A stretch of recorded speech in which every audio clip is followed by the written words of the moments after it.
Bueno, les confieso que este se ha vuelto para mí uno de los momentos preferidos de mi día cuando me toca presentar la de menos ocasión Jorge Fontevecchia. Querido Jorge, buen día. Y yo confieso que también es uno de los momentos más lindos de mi vida tener esta posibilidad de charlar todos los días 10 minutos. Así que muy feliz, Marcelo. Estoy muy deseoso de que nos cuentes lo de ese libro sobre la inteligencia. Pero si me permitís antes contarte lo que nos propuso la producción. Aquí tenemos una persona muy culta que es Pablo Hellman, que ahora pasó a dirigir el Canal Bravo, pero fue el productor general de este programa, que en función de lo que nosotros charlábamos ayer sobre Europa, él recordó el mito del rapto de Europa, que es muy interesante, que incluso está planteado en una cantidad de cuadros. Es el mito, según la leyenda, Zeus, transformado en un toro blanco, sedujo y secuestró a la princesa fenicia Europa, llevándola a Creta, donde daría origen al nombre del continente, ¿no? Y esta historia ha sido inmortalizada en diversas obras artísticas, entre ellas el cuadro El rapto de Europa, que aquellos que además de escucharnos por radio, nos ven por televisión en este momento pueden estar viendo, de artistas como Tiziano, como Rembrandt, que plasmaron la compleja relación de atracción y dominio de diferentes culturas. Y te escuchaba todos los desastres, hablar de manera recurrente, me parece, te digo, el tema más importante del mundo hoy, que son todos los desastres que hace en la política Trump. Y un amigo común me envió un video para compartirlo con vos, que es de Ronald Reagan, su último discurso, el último día de ser presidente de los Estados Unidos, que si me permitís lo ponemos brevemente para compartirlo y ahí hacemos algunas reflexiones. Coloquémoslo. Since this is the last speech that I will give as president, I think it's fitting to leave one final thought, an observation about a country which I love.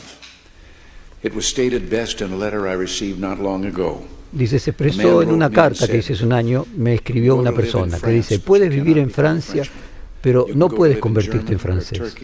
Puedes vivir en Turquía, en Alemania o en Japón, pero no puedes convertirte en alemán, ni en turco, ni en japonés. Pero cualquier procedente de cualquier rincón del mundo puede venir a vivir a Estados Unidos y convertirse en norteamericano. Otros países pueden intentar competir con nosotros, menos en un área vital, como el faro de la libertad y las oportunidades que atrae a la gente del mundo. Ningún otro país se nos acerca. Creo que esta es una de las fundamentales más importantes fuerzas de la grandeza de Estados Unidos. Lideramos el mundo porque somos únicos entre las naciones, conseguimos para nuestro pueblo la fuerza de todos los países y de todos los rincones del mundo. Al hacer eso, renovamos y enriquecemos nuestra nación de manera continua. Mientras otros países se aferran a un pasado trasnochado, aquí en Estados Unidos damos vida a los sueños. Creamos el futuro y el mundo nos sigue hacia el mañana. Gracias a cada uno de los recién llegados a esta tierra de oportunidades, somos una nación que se mantiene joven, siempre llena de energía y de nuevas ideas, y siempre innovadora. Siempre llevamos al mundo a la próxima frontera. Esta cualidad es vital para nuestro futuro como nación. Si algún día cerrásemos la puerta a nuevos estadounidenses, nuestro liderazgo del mundo pronto estaría perdido. Vos sabés que a mí me tocó vivir en Estados Unidos de Ronald Reagan. Cuando yo vivía allá era Ronald Reagan presidente y yo había llegado con todas las aprensiones de una ideología muy a la derecha de la mía, y el decir que tiene una pronunciación perfecta, hay algo de seducción como tienen algunas personas que Ronald Reagan tenía. Luego, fíjate, esa era la derecha norteamericana. O sea, Trump es heredero, el Partido Republicano es heredero del más exitoso presidente de derecha de los Estados Unidos. Lo que era Ronald Reagan y lo que ver es Trump hoy, ¿no? Con un discurso exactamente opuesto. No sé qué reflexión te generó, pero a mí me gustó mucho escucharlo. Sí. Me genera dos reflexiones, una básica y una un poquito más complicada. La básica es que esto muestra naturalmente un declive, ¿no? Un declive en la dirigencia mundial. En la época de Reagan estaba Mitterrand, estaba Helmut Kohl o Helmut Schmidt, ¿no? Estaba Felipe González, ¿no? Hay un reportaje reciente que se publicó a Felipe González donde él cuenta sus diálogos, siendo Felipe en ese momento mucho más de izquierda que ahora, con Reagan y con Bush, ¿no? Una delicia escucharlo a González contar sus sus coincidencias, ¿no es cierto?, con Ronald Reagan, ¿no es cierto?, y compararlo con Trump. Entonces, lo primero que yo veo acá es un declive. Pero veo algo mucho más interesante que eso, que es que uno podría aplicar este criterio que voy a improvisar, y vos lo vas a entender seguramente rápidamente, que hay dos modos de ver casi todas las cosas, ¿no? Casi todas las cosas del mundo. Un modo es ver las cosas como puras, como resultado de una pureza, y otra cosa es verlas como resultado de una mezcla, ¿no? Si la mezcla se contradice con la pureza, ¿no es cierto? Las mezclas son eclécticas, son multiculturales, son vitales, ¿no es cierto? Y este criterio de las mezclas y las purezas, ¿no?, se lo puede aplicar a cualquier cosa, a la arquitectura, a la pintura, a la música, al arte, a la política, ¿no es cierto?, a los países, ¿no? Y si hubo 3 países en América que han sido justamente un ejemplo de multiculturalismo y de apertura, han sido Estados Unidos, Canadá y la Argentina. Somos todos, Canadá es una mezcla alucinante de gente mezclada, exitosísima. Estados Unidos también, sobre todo las costas, ¿no es cierto?, que son los lugares de mucho impulso a la vida norteamericana. Y la Argentina es un ejemplo también espectacular. Y hoy hay, como consecuencia de factores que en todo caso los vemos otro día, que tiene que ver con Europa, hay una corriente antimigratoria y por lo tanto antimulticultural muy marcada, en donde empieza a predominar la noción de la pureza, ¿no es cierto? Y la noción de la pureza es muy peligrosa, porque nos lleva a la raza, ¿no es cierto? Marcelo, vos sabés que... Es un temazo, ¿no? Es un temazo y te digo, me parece que casi del orden epistémico, ya no ideológico. En esa época, en la época de Reagan, el número 1 de la filosofía norteamericana que todavía vivía era Albert Nozick, que era el filósofo preferido de Grondona, que Grondona en esa época lo citaba siempre. Nozick había Nozick y Rawls eran los que se contraponían, ¿no? Nozick era de derecha, exactamente, y Rawls era progresista. Pero aún Nozick, él planteaba en un libro en realidad era sobre los valores, que él decía que riqueza, en el sentido no de económica, sino de riqueza en el sentido conceptual, era diversidad en armonía. Él decía que una ameba, que era unicelular, no tenía ninguna complejidad, mientras que un elefante exista requería una enorme complejidad para que todo eso funcione, y que esto llevado de la biología a la sociedad, los organismos más ricos son aquellos que tienen más complejidad, más diversidad en armonía, y lograr armonizar la diversidad obviamente es una tarea mucho más difícil que armonizar la pureza.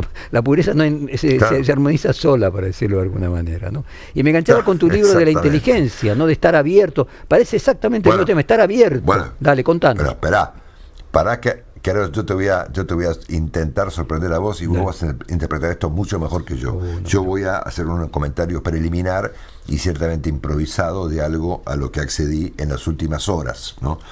Ayer el portal Infobae publicó un artículo muy interesante que me detuve a leerlo, sobre cómo identificar hoy en día a una persona inteligente. Así como saber que un tipo que tiene interprete es un inteligente o es un bobo, ¿no es cierto? Bueno, entonces este artículo, que cita una serie de psicólogos, sugiere que estos métodos antiguos de escalas y de coeficientes están totalmente anacrónicos y que hoy, para juzgar la inteligencia de una persona, o inclusive yo me voy más allá, de una sociedad, hay que mirar otras cosas que no son tan matemáticamente medibles, ¿no?, como los famosos coeficientes a los que nos sometían de chicos, ¿no es cierto? Bueno, entonces, entre los atributos, digamos, que estos psicólogos recolectados por Infobae han encontrado, es interesantísimo, ¿no? Porque después yo voy a conectar esto con un libro que yo creo que va a ser el libro del año. Me estoy jugando a un pronóstico que no sé si va a cumplir, pero tengo el pálpito de que el libro que voy a mencionarte va a ser el libro del año. Lo primero que subrayan los psicólogos hoy en día para juzgar si una persona es inteligente o lo contrario, es su nivel de apertura mental, ¿no? Si es una persona que tiene está inclinada o vinculada a un pensamiento divergente, a una sensibilidad estética, a una curiosidad intelectual y a la aceptación de valores que no son especialmente tradicionales. Este es el primer rasgo de la inteligencia a juicio de este trabajo publicado por Infobae. Perdóname que te interrumpa. Es la curiosidad. Te interrumpa un minuto. Hasta ahí el opuesto de Milei. Obviamente, por supuesto. Yo pensaba más en Trump, ¿no es cierto? Pero bueno, no importa. O de la ideología predominante de hoy, que además incluye esta noción anterior de la pureza, ¿no es cierto? Es decir, el monumento Osvaldo Bayer hay que derrumbarlo. Y hoy en día todo se procura encasillar en formatos, digamos, puros. Sos comunista o anticomunista, de derecha o de izquierda. Es decir, una cosa muy aburrida, pero bueno, no importa, vuelvo. Segundo aspecto es la curiosidad, que es una cosa bastante obvia, la creatividad. Yo, si me permite, la psicología agregaría un atributo más, que es la imaginación, que me parece el atributo humano probablemente más alucinante. Después plantea la idea de aprender de los errores, por lo tanto de la capacidad de poder cambiar. Habla de la inteligencia emocional, tema en el que yo no me puedo meter porque no sé nada de esto, pero sé que es un tema que está, por supuesto, hoy en día muy en boga. Y finalmente subraya como condiciones para ser inteligente el sentido del humor. Yo creo que de todo esto eso tengo, el resto no sé. Y finalmente, y esto es central, el pensamiento crítico, ¿no? Que es una condición esencial de un periodista, tener pensamiento crítico, ¿no es cierto? Bueno, nada, acá citan psicólogos, no viene el caso. Les recomiendo en todo caso, si uno está en pantalla, ver este artículo de Infobae, que es súper interesante. Entonces yo quiero conectar esto con un libro que acabo de descubrir, cuya publicación en español aún no se produjo, pero está circulando por todo el mundo, que fue escrito por una figura relevante de la filosofía en Hong Kong, que se llama, obviamente para mí los nombres chinos son todavía distantes, Xianwei Sun, que se llama Hipnocracia. Yo me detuve hace un par de días en el título, que me impactó, porque yo sé que yo soy un seguidor de algunos tipos, ¿no? Por ejemplo, de Timothy Snyder, que ha hablado mucho de eso, un historiador americano, del propio Giuliano da Empoli, de Yuval Harari, ¿no? Que todos han venido dando vueltas, sobre todo Snyder, sobre la idea de que hay un sistema, digamos, que trata de estupidizarnos a los humanos, ¿no? Snyder eventualmente exagera y pone a ese sistema, pone a Internet y a las redes sociales en el centro de esa discusión. Da Empoli lo llamó los ingenieros del caos, y Harari ha planteado algunas advertencias severas respecto a la inteligencia artificial. Pero este trabajo, este libro, Hipnocracia, va mucho más allá. Y fíjate, te leo algunas consideraciones para que las pienses, y creo que aplica que vos escribas sobre esto, porque sos la persona más apropiada de la Argentina para ocuparse de este tema. Dice que, por ejemplo, las memes, ¿no? Las memes, dice el autor, no son inocuos. Para los extremismos es el lenguaje más eficaz para la difusión de las ideas. O sea, vuelvo a Reagan, ¿no es cierto? Es decir, un tipo que tenía ideas. Hoy en día lo que hay son memes, ¿no? Es decir, representaciones infantiles de temas centrales. A ver, Biden fue ridiculizado y fue derrotado en alguna medida por los memes. Es así. Es tremendo, ¿no? Es así. Sigo. El autor de Hipnocracia, el señor Xianwei Sun, titula el libro Hipnocracia, Trump y Musk y la nueva arquitectura de la realidad.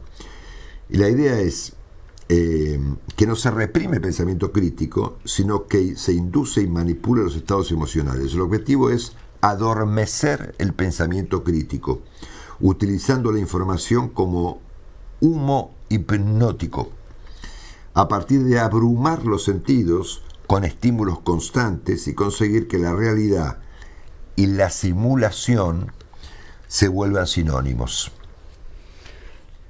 Mira, si uno toma esta idea teórica y la pone en términos de la vida cotidiana, y dice, bueno, está pasando esto, ¿no? Mira, con bastante claridad. Si vos me permitís, nos extendemos un poquito más en el pase y le pido a la producción que sea tolerante y nos corra el resto de la rutina que tenemos.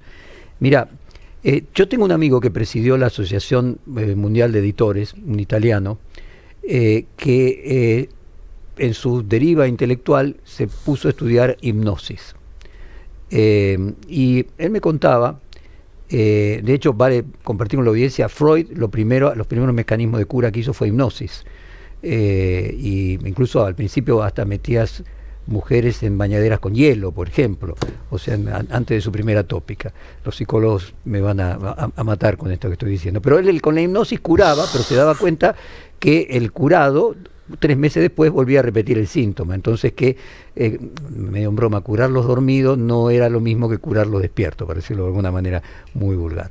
Entonces este amigo, bastante intelectualmente formado, interesado en la hipnosis, estaba interesado por esto mismo que vos citás, por la sociedad. Él es italiano, estaba preocupado con su sociedad italiana y llegaba a la conclusión de que solamente era hipnotizable. Él estudió hipnosis y probó a ver si podía hipnotizar gente. Él decía que solamente se podía hipnotizar a aquel que quisiera ser hipnotizado.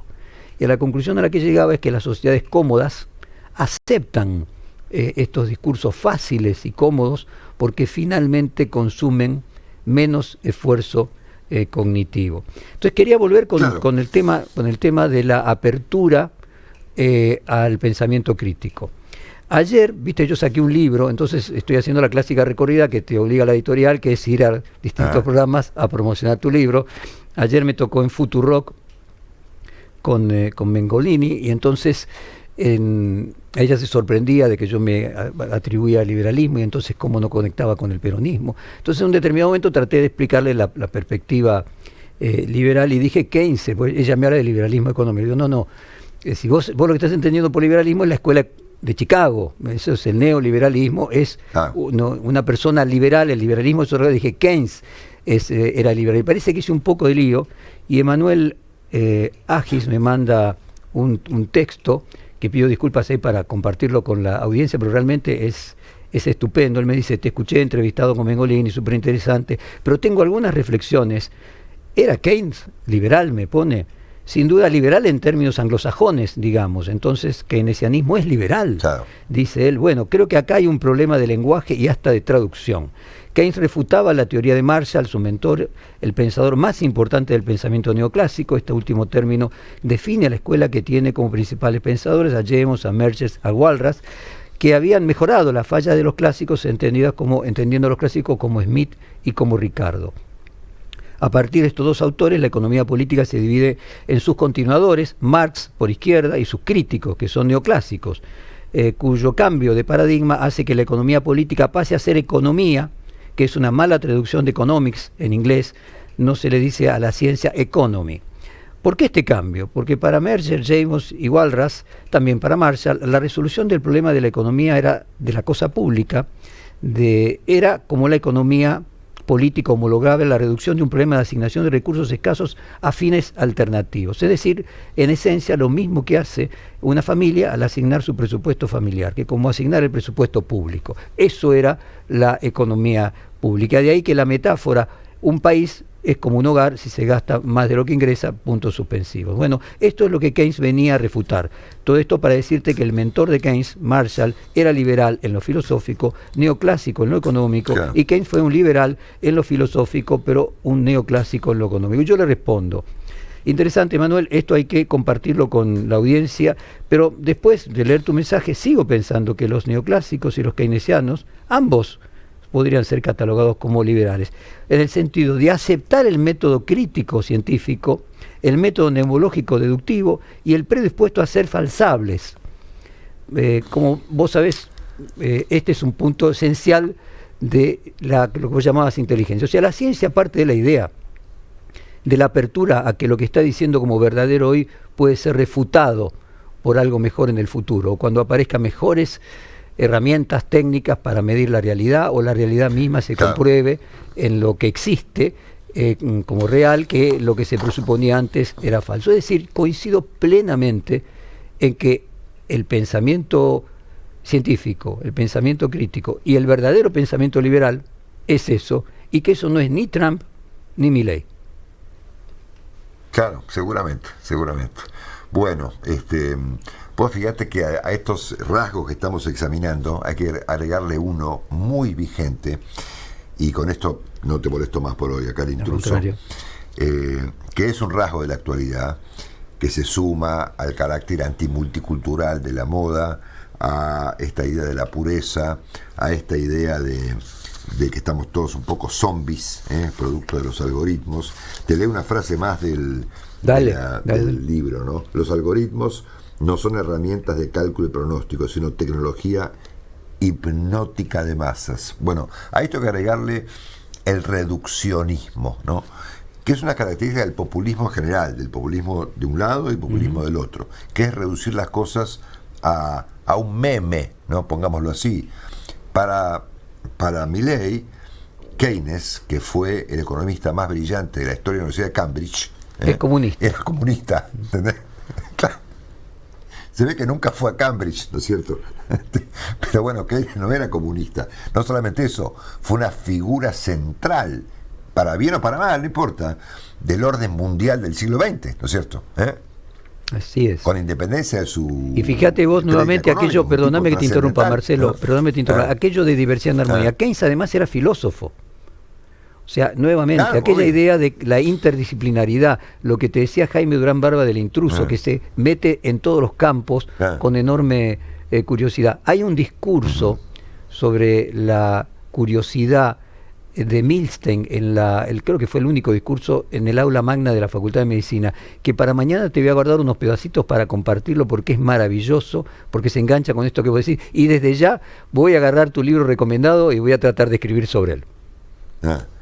El libro aún no está publicado en español, se llama Hipnocracia. Hipnocracia.